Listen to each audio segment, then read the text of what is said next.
merangkap ahli parlimen Kota Raja. Jadi YB, bagaimana perkembangan setakat ini? Perkembangan apa itu? Perkembangan kesihatan, perkembangan tentang pandangan tentang politik. Baik, politik negara kita berada dalam keadaan tidak menentu.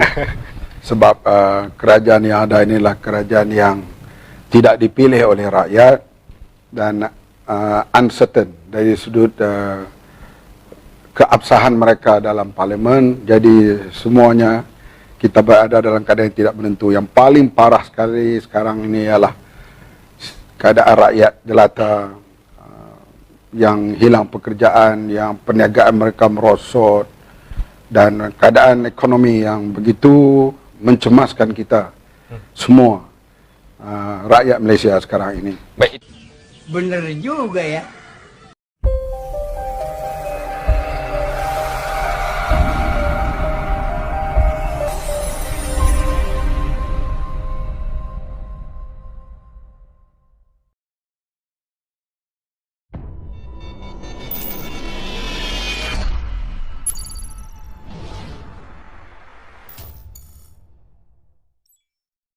Jangan lupa subscribe ha. Ingat ha, subscribe ha. Itulah secara umumnya. Jadi untuk pergi kepada lebih khusus YB Muhammad Sabu, benarkah ada ahli-ahli amanah keluar daripada Parti Amanah Negara, dan sekiranya ya, adakah ia akan menjejaskan kekuatan Parti Amanah Negara? Saya duk jangka dah soalan itu akan ditimbulkan pada petang ini.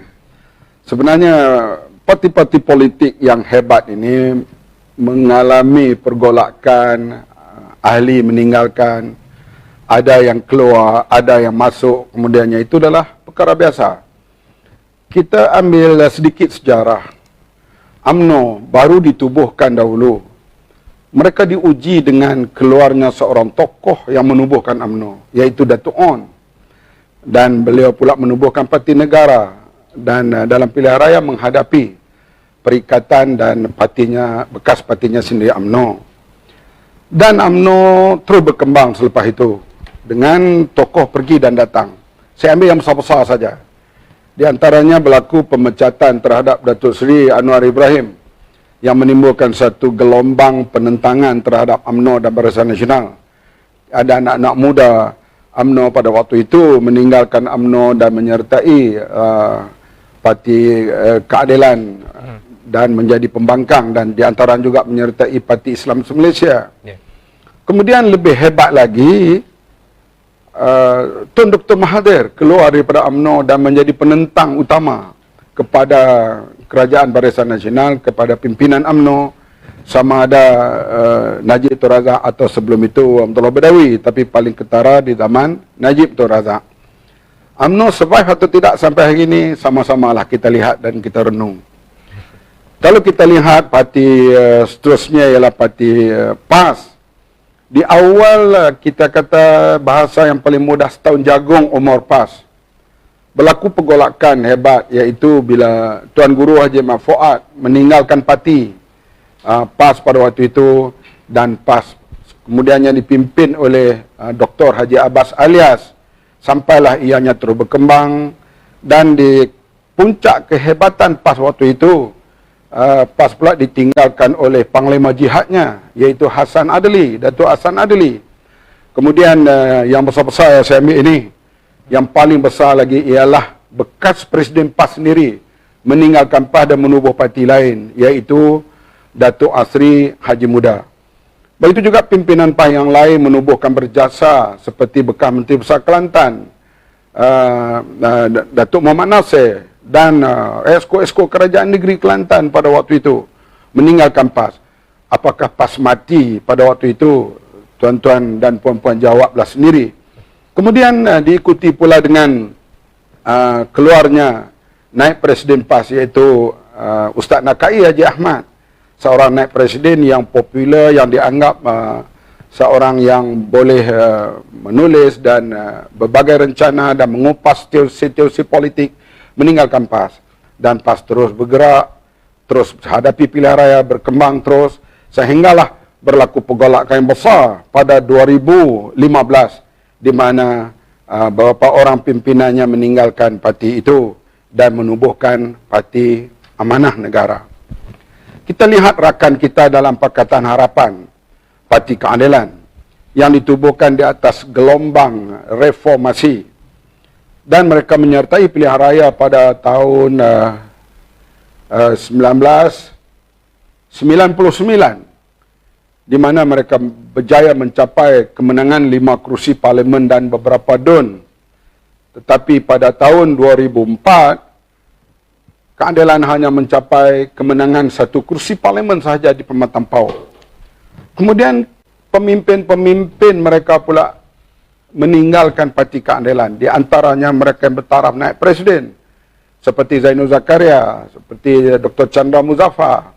Dan yang lebih hebat lagi, mereka yang terlibat dalam Sumpah Keramat Pemuda untuk terus membela Anwar Ibrahim dan melancarkan reformasi. Kebanyakannya mereka meninggalkan Parti Keadilan. Dan tambahan pula, dalam pilihan 2004, Keadilan hanya tinggal 1 kerusi saja parlimen, iaitu dimenangi oleh Datuk Seri Wan Azizah. Dan ramai pemimpin utama Keadilan meninggalkan parti itu. Di antaranya yang terlibat di peringkat penubuhan awal, yang terlibat dalam reformasi, mereka meninggalkan Parti Keadilan. Tetapi pimpinan yang ada terus berjuang.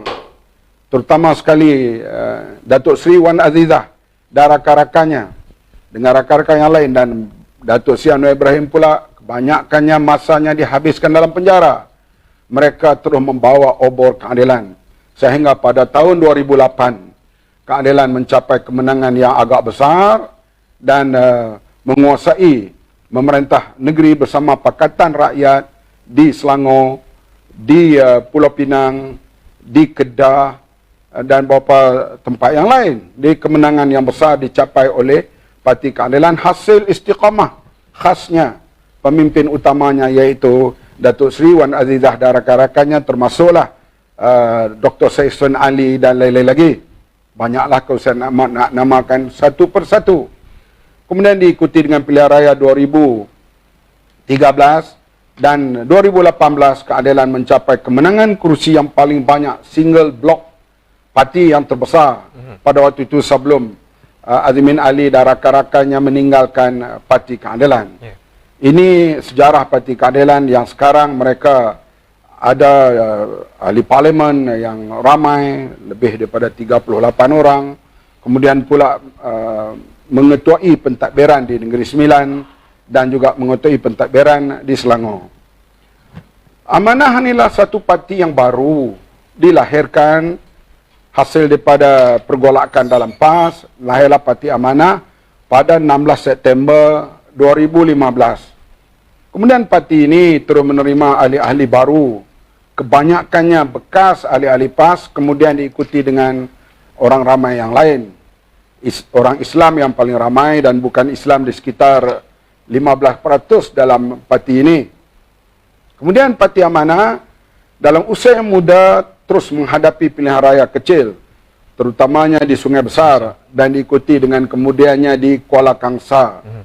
Dan kedua-duanya Parti Amanah bersama dibantu oleh rakan-rakan yang lain daripada Pakatan Rakyat memang mengalami kekalahan, tapi undi yang diperolehi amat memberangsangkan.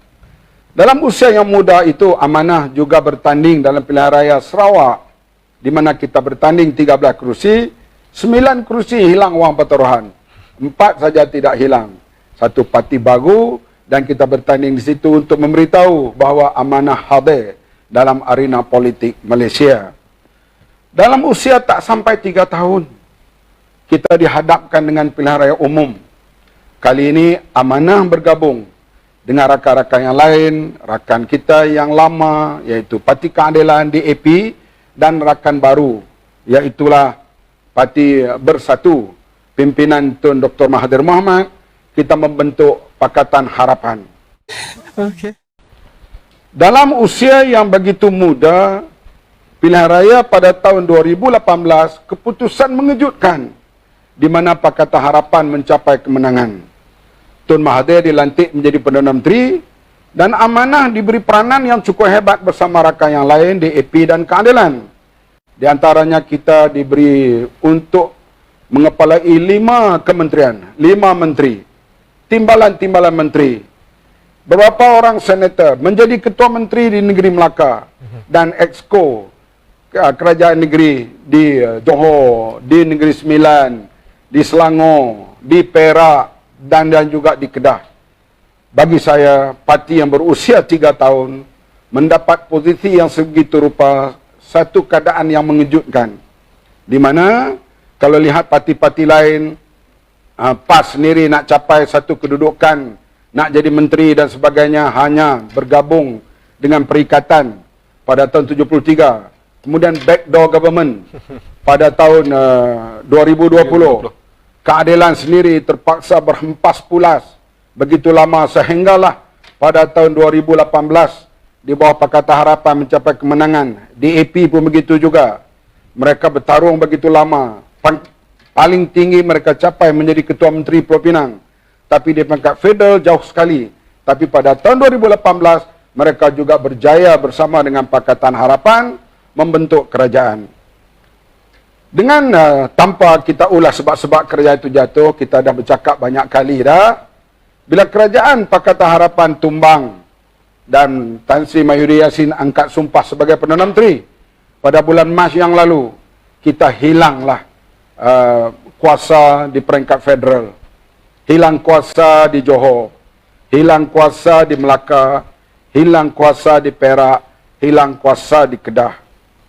Jadi dalam keadaan bila hilang kuasa ini, kadang-kadang ahli kita berada dalam keadaan bagaimana nak pergi masa depan parti ini.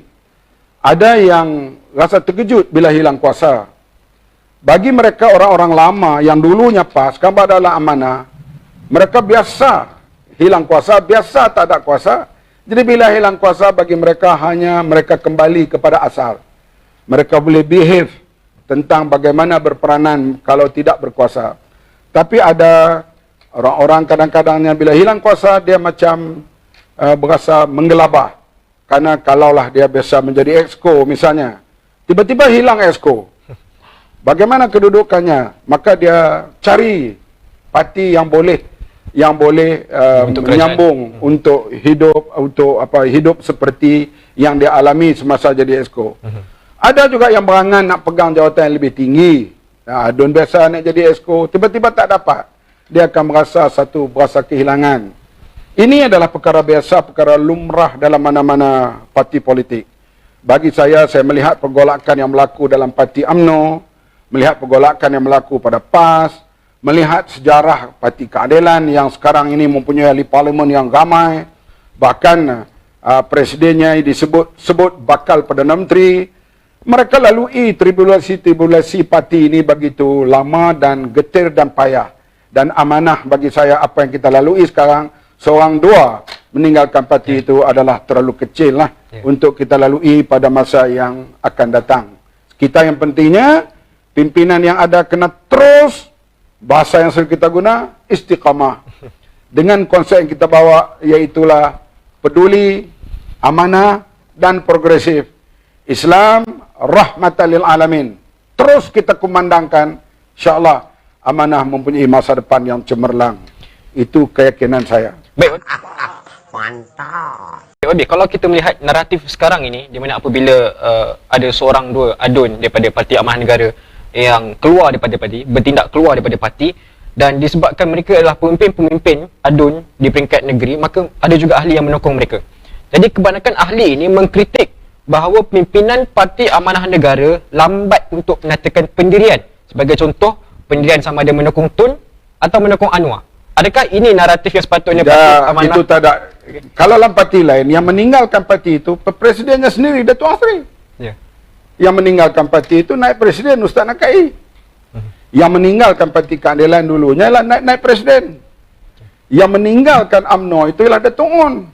Jadi apa yang berlaku dalam amanah ni kecil. Itu adalah kecil. Titik bengek nak tinggalkan parti, dia akan beri alasan berbagai-bagai.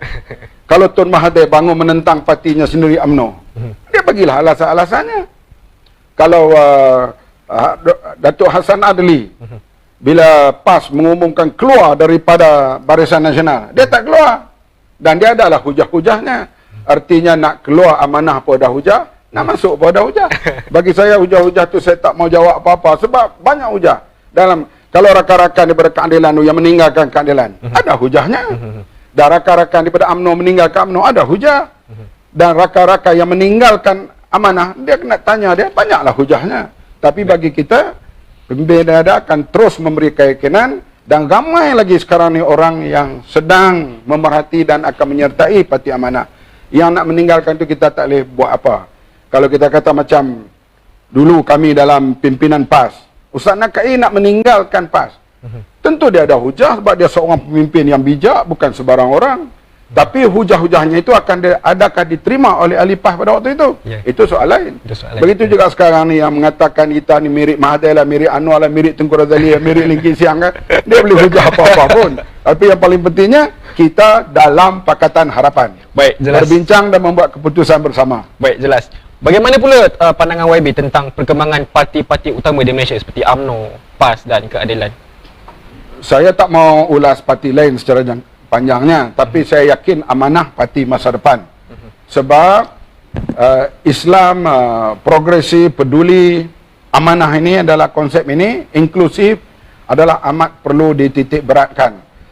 Sekarang ini karena kita melihat bahawa secara keseluruhannya umat Islam berada dalam kancah kekacauan fikiran dan sebagainya, terutama sekali di Timur Tengah.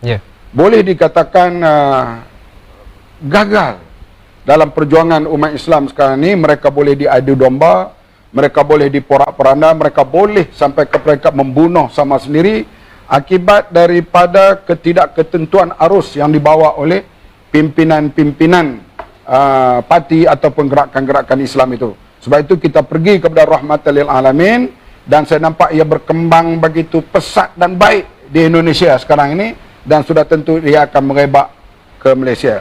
Walau bagaimanapun, amanah dia perlu bersama dengan rakan-rakan yang lain. Sebab itu ini kita bersifat inklusif.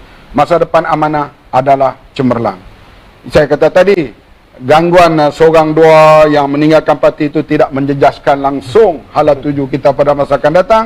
Yang saya sebut lain, parti-parti lain menghadapi tribulasi itu lebih dahsyat lagi. Amanah hanya di peringkat permulaan.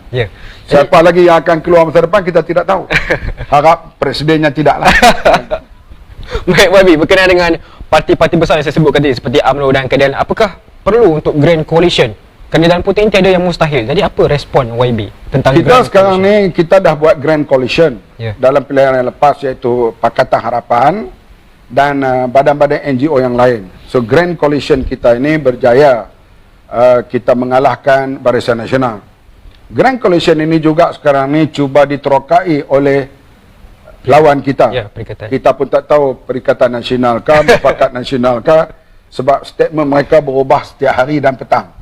Dan begitu juga ada UMNO A, ada UMNO B, ada UMNO C, dan mereka juga menghadapi satu berlainan jalur untuk mencapai cita-cita perjuangan masing-masing lah. Perjuangan diri atau perjuangan parti. Jadi kita lihat, walaupun gitu, Grand Coalition itu penting. Artinya coalition yang besar. Macam sekarang kita 3 parti. Dan kita boleh plus-plus dengan rakan-rakan yang lain. Kita akan terus berbincang dan berunding supaya amanah, keadilan, DAP, sekarang ni kalau parlimen lah, kita ada 91. Kalau boleh kita plus-pluskan lagi. Dan supaya kita dapat mengambil alih pentadbiran kerajaan. Kalau tak dapat ambil alih, kita akan hadapi pilihan raya dengan Grand Coalition di pihak kita. Mereka nak buat Grand Coalition di pihak mereka, itu hak mereka lah. Kita akan bersedia untuk hadapi pilihan raya yang boleh berlaku bila-bila masa. Walau bagaimanapun, kalau boleh ambil alih pemerintahan backdoor government ini, itu lebih penting. Kerana mereka memerintah sekarang berlaku haru biru. Termasuk sekarang ni dalam parlimen, ahli-ahli parlimen UMNO sendiri membuat ucapan yang mengkritik kerajaan tebuk atap ini begitu ketara sekali. Hanya PAS saja yang menyokong penuh. PAS pun sekarang ni kita nampak kasihnya lebih kepada Bersatu, kerana di situlah jawatan menteri, JLC dan semuanya ada di situ. Tak ada pada Najib dan Zahid.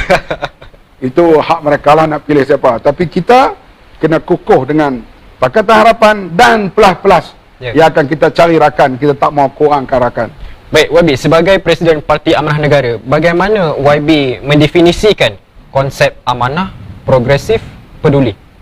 Ya, amanah. Kita kena bersikap amanah sebab pemerintahan ini kalau dari segi law saja kadang-kadang tak mengawal, tapi dia boleh pergi kepada integriti. Bukan bila kita sebut kerajaan berintegriti ini tak berlaku rasuah, tak berlaku penyelewengan, berlaku, tetapi rule of law itu mesti ada. Bagi saya sendiri, bila anak saya dihadapkan ke mahkamah kerana dituduh terlibat dalam dadah, ada orang jumpa saya, dia kata, kamu menteri, pergilah jumpa pegawai-pegawai tinggi, cari jalan supaya anak kamu tidak didakwa. Saya mengambil sikap, saya seperti bapa orang lain juga, kalau ada kes, hadaplah di mahkamah dan kita akan membela secara yang menurut undang-undang. Begitu juga bila ada terlibat dalam kes dituduh rasuah dan sebagainya di peringkat kementerian, kita hadap dengan undang-undang. Bukan bila ada tuduhan rasuah kerana dia orang kita cari jalan supaya tidak didakwa orang itu, orang ini. Maka kes rasuah ini akan berterusan. Misal kita lihat, kalau kita ambil mudahlah, kita tengok dalam filem Semerah Padi. Yang melakukan penghinaan itu ialah anak dia sendiri. Aduka dengan pelakon wanita itu, saya pun nama itu. Tetapi kita lihat bapaknya jadi Tok Mulu menjalankan hukuman terhadap anaknya. Artinya walaupun dilanggar itu oleh anaknya sendiri, tapi undang-undang tetap berjalan. Ini soal integriti. Jarang berlaku di dunia inilah, tapi kita berusaha ke arah itu. Supaya siapa saja yang didapati dia ada tuduhan, hadaplah di mahkamah dengan peguam, dengan semualah yang kita lihat selalunya berlaku dalam negara-negara maju. Orang itu berhak membela diri sehinggalah hakim mendapati bahawa ada kes untuk menjatuhkan hukuman kepada seseorang. Bagi saya ini cukup penting, soal integriti ini. Boleh kita, itu soal amanah, soal inklusif, soal peduli. Peduli ini kita lihat sekarang ni, yang muncul sekarang apa ni, Albert apa? Seorang Cina Islam itu. Oh, Abid Liu. Ustaz Abid Liu. Dia menjadi terkenal di antara dia peduli kepada masyarakat. Peduli ni, itu salah seorang lah. Sepatutnya kerajaan kita lebih bersifat peduli. Misalnya sekarang ni, belanjawan. Masa inilah masalah roti kepada aur makan. Iaitu masalah makanan, pakaian dan tempat tinggal. Pakaian tu tidaklah jadi masalah besar di Malaysia ni. Tapi tempat tinggal dan makanan. Artinya orang kena buang kerja. Yang kita lihat ada pilot dengan uniform membuka restoran. Ada yang terkejut bila dia hilang kerja. Misalnya kalau beribu orang hilang kerja daripada Malindo. Apa yang mereka buat sekarang, mereka hilang pekerjaan itu. Dan sepatutnya belanjawan negara ditumpu kepada masalah ini. Masalah ekonomi, masalah hilang pekerjaan, masalah orang nak makan. Tiba-tiba diberi 85 juta untuk propaganda menghadapi parti lawan. Dan kita kata propaganda, tapi disahkan sendiri oleh Datuk Fuad Jakasi. Memang wang ni untuk propaganda, khasnya propaganda kerajaan Mahyudin Yassin, propaganda bersatu. Dan wang ni akan digunakan untuk membiayai propaganda itu menghadapi pilihan raya yang akan datang. Sepatutnya wang seperti ini ditumpu masalah ekonomi sekarang ini. Nak propaganda tunggulah lepas pilihan akan datang, bila pandemik ni, bila COVID ni pulih dan sebagainya. Itu soal lain. Tapi sekarang ni tumpuan ialah kepada masalah ekonomi.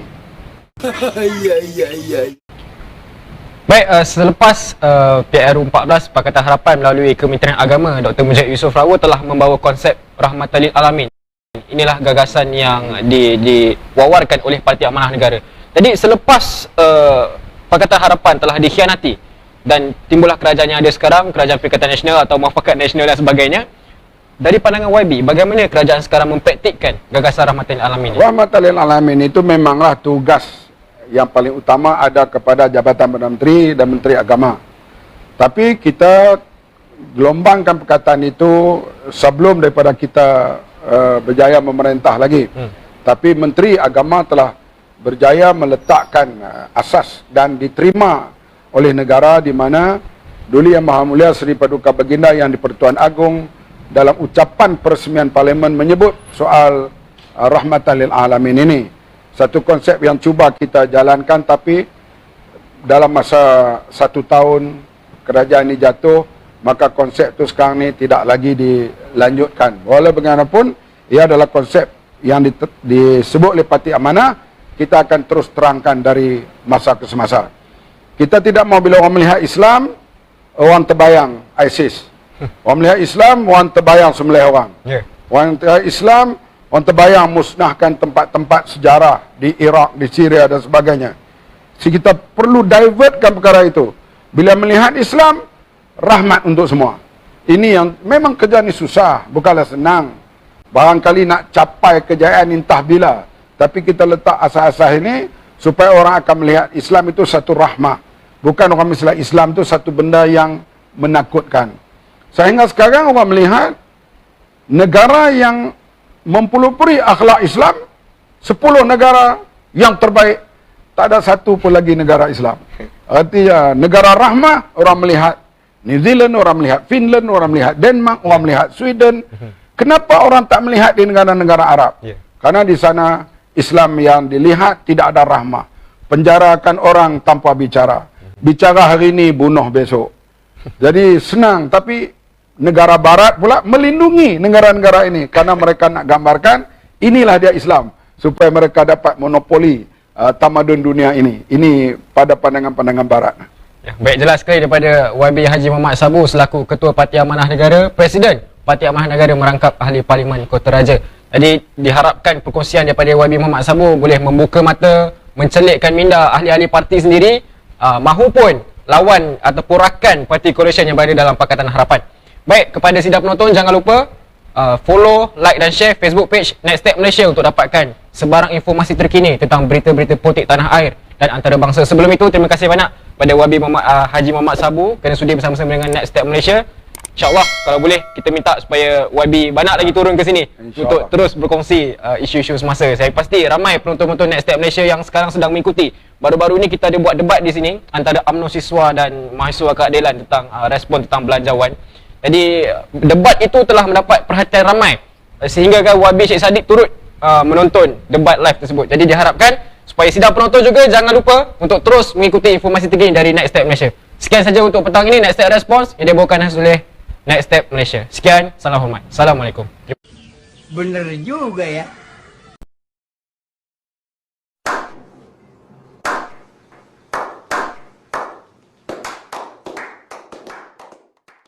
Jangan lupa subscribe Ingat subscribe